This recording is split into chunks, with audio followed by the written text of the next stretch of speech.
أوضحنا في المحاضرات السابقة أن بعض ضعاف الإيمان والقلب الحريصون على الدنيا من المحسوبين علينا، ترى هؤلاء يتأثرون بالموجات الفكرية والثقافية الخارجية، أعني تلك الموجات التي تأتي من خارج عالم التشيع، يتأثرون بها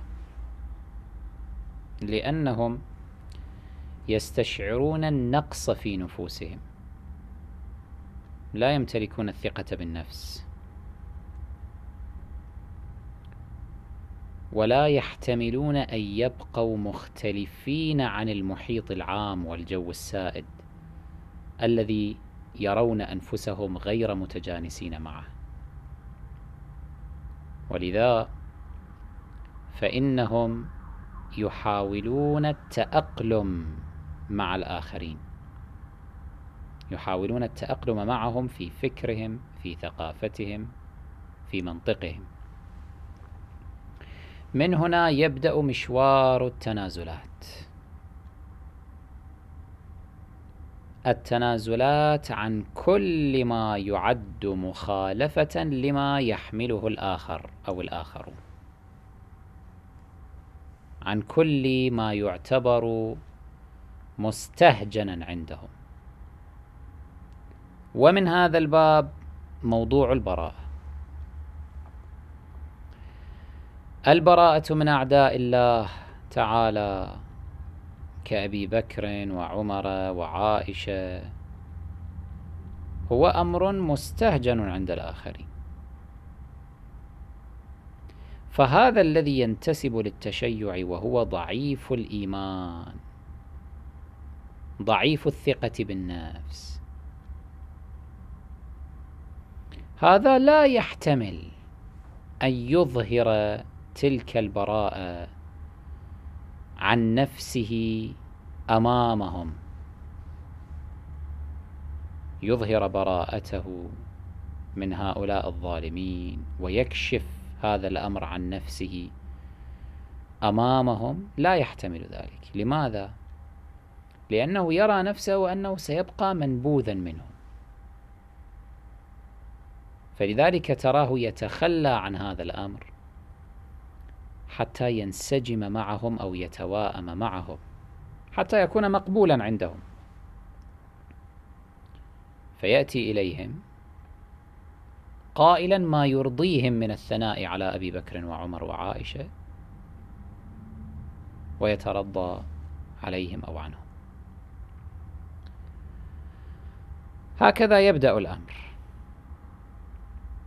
ويتذرع صاحبه بالتقية المغلوظة مثلا أو بالمداراة والمجاملة،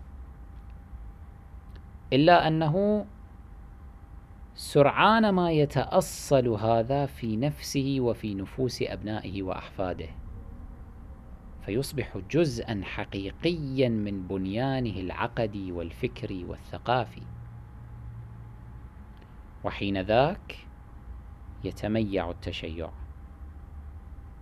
وتتغير ملامحه،